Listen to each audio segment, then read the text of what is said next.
hard to breathe, but that's alright. Hush.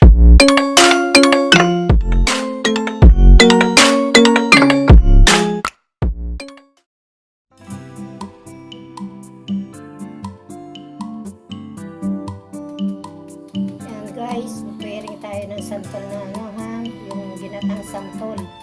Gagawin na lang natin ulam dahil napaka-asim ng santol na ito. Ayan, unang-unang dyan kailangan balatan nyo syempre ang santol.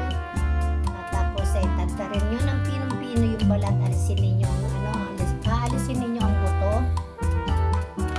Then after that, then later on, ipakikita namin sa inyo kung paano yan pipigain. Ay, hindi ko pala makikita dahil sa baba ito pipigain. So, pagkatagtad neto, pipigain yan. Aalisin yung katas kasi medyo mapait yan. Kaya after ng mapigayan, mag-i-start na tayo magluto. Ang mga sangkap po niyan ay giniling, bawang sibuyas, konting luya, sili na mahaba. Kung gusto nyo, lagyan nyo ng siling pula. At lagyan na rin natin ng cubes. Siyempre, of course, hindi magiging ginata ang sanduya kung walang gata ng niyog. Ayan.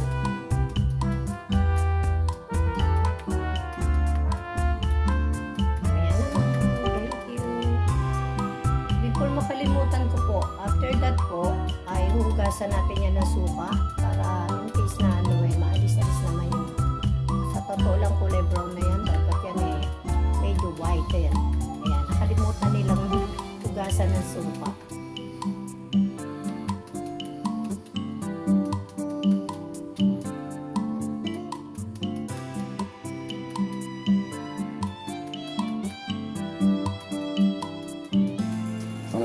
Ang lamasin mo muna ng asin.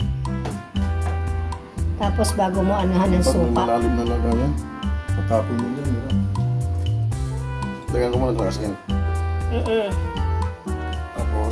Tapos, lagyan mo na ito, pipigay mo na.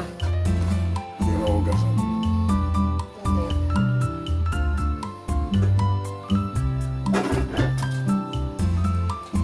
Asin na lang.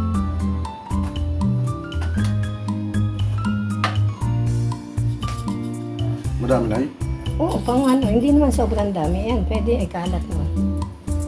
Tapos hugasan mo ng suka. Pigain mo. Lagyan mo yung suka. Tumino kung tama na yung suka ko.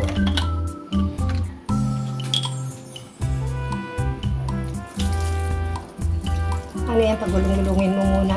Dami na yan. Ito na. Anuin mo muna bago mo lamas-lamasin mo muna. Lamas-lamas. Ayan, pigain mo na siya na may unti-unti mo siyang pigain. Diyan na. Yung laman ay dito. Oo, Tapos pero itatapon unti-unti ko. lang Tapos ibalik mo yung iba dyan uli. Mamaya isa-second natin piga.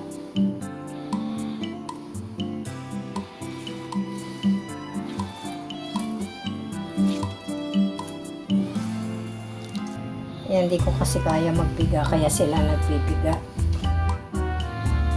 Kaso may diferensya rin yata yung isang kamay, kaya hindi masyado mapiga.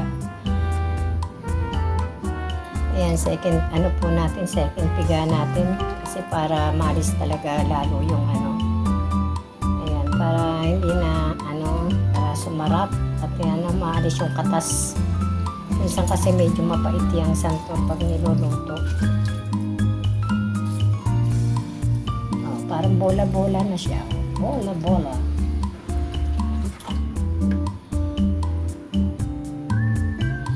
Ramal. Ayan ang ingredients. Bawang, cubes, sibuyas, siling verde. At kung gusto nyo lagyan yung siling pula, luya, giniling, gata. At syempre ang main natin ang santol. Ayan, nagkasugod pa ako ng giniling kasi medyo marami to. Kaya kailangan dagdagan natin. So guys, we start na. Start na tayo manggisa guys. Gisa muna natin ang mga ingredients. Pakialis na nga sa plastic yung giniling.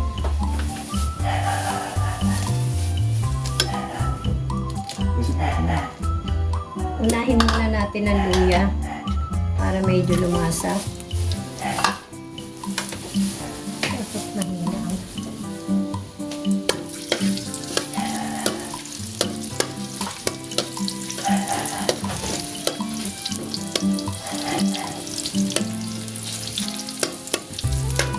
Sunod natin ang bawang.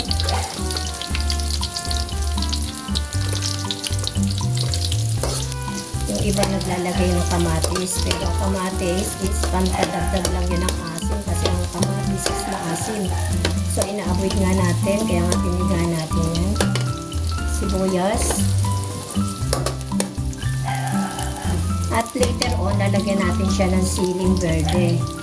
Pero mamaya na yan guys. Tayo nagigisa muna.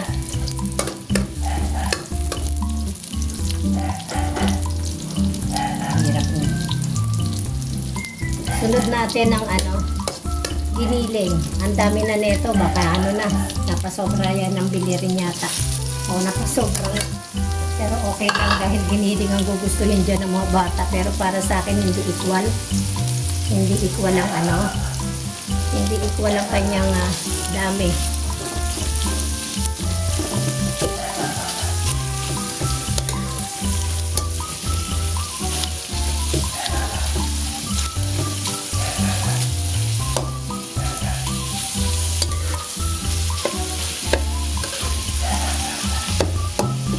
Lutuin muna natin yung ang baboy, ang giniling bago natin syempre ilalagay para sure ball meron ng kumbaga saan maglalangis-langis pa, merong langis na lalabas sa baboy, magkakaroon ng oily at madadagdagan pa mamaya ng coconut.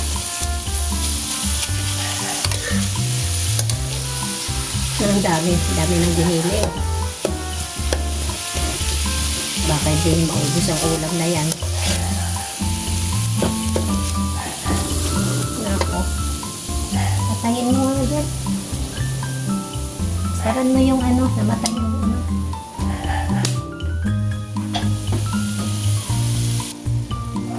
Ayan. Malapit na tong. Pwede na natin ilagay ang santol. Comment lang kayo dyan guys kung meron kayong suggestion na para pampasarap lalo or either na gusto nyo rin, ayan, sinasabi ko naman yung mga dapat gawin. Pwede nyo, ayan ang version ni Nanay Esper. So, luto na tong pwede na tong lagyan ng santol. Ayan. O, diba? Santol-santol tayo dyan.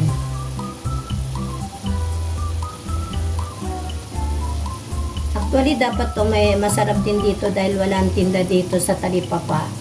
Yung meron tayong spring onion. Dapat may palinis yan. Dapat may spring onion pa to para masarap. Ayan.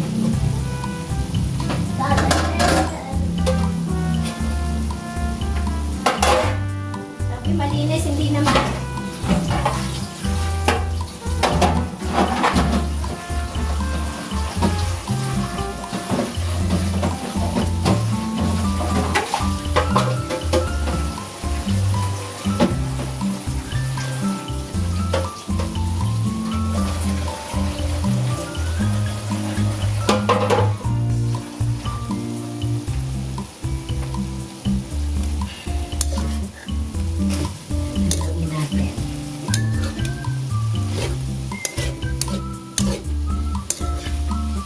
Lutuin muna natin ang sangkol. Mamaya takpalan natin ito. Para lagyan na natin ng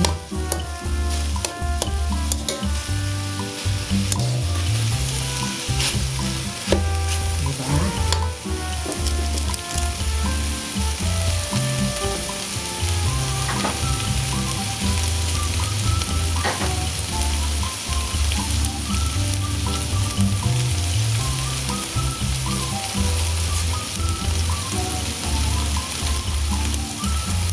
Pampalasa, lagyan natin ulit ng cubes.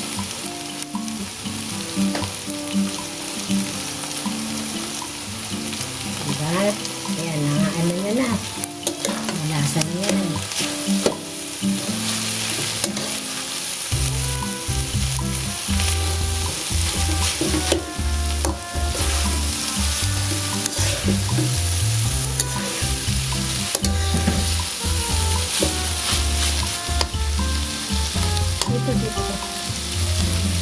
Ayan, sprinkle natin itong gata.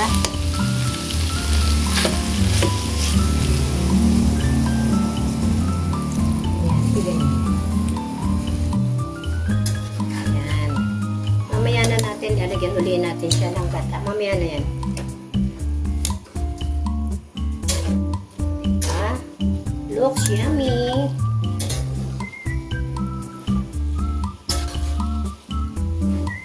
Looks yummy. Sino may gusto?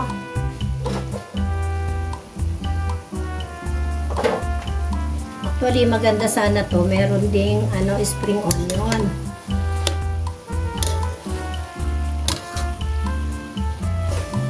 Diba? Luto na yan. Kunti na lang pagkita.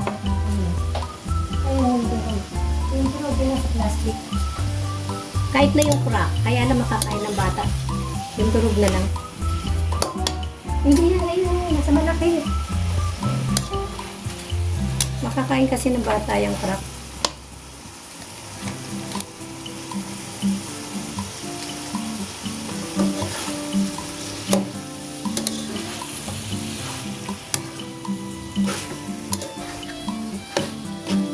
Nakarami yata ang aking paminta.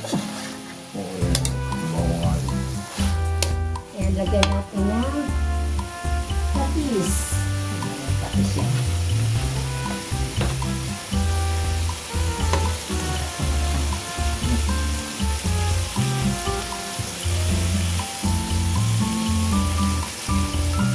Mamaya na natin tansyahin kung kulang pa, no? So, mahirap na pag napaalat. So, guys, pwede na yan.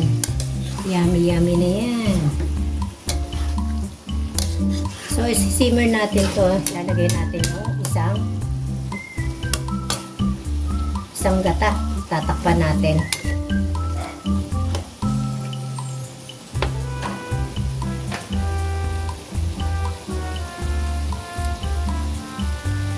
Ayan guys, tatakpan muna natin. Lagyan na natin ng second gata. So, see you guys later on. Tikman na natin guys. Ayan. Tama na sa lasa pero yung iba kasi gusto medyo may alat-alat. Ayan. Okay na yan. Konting steam na lang, konting simmer. Ayos na, ang buto-buto. Okay? Thank you guys!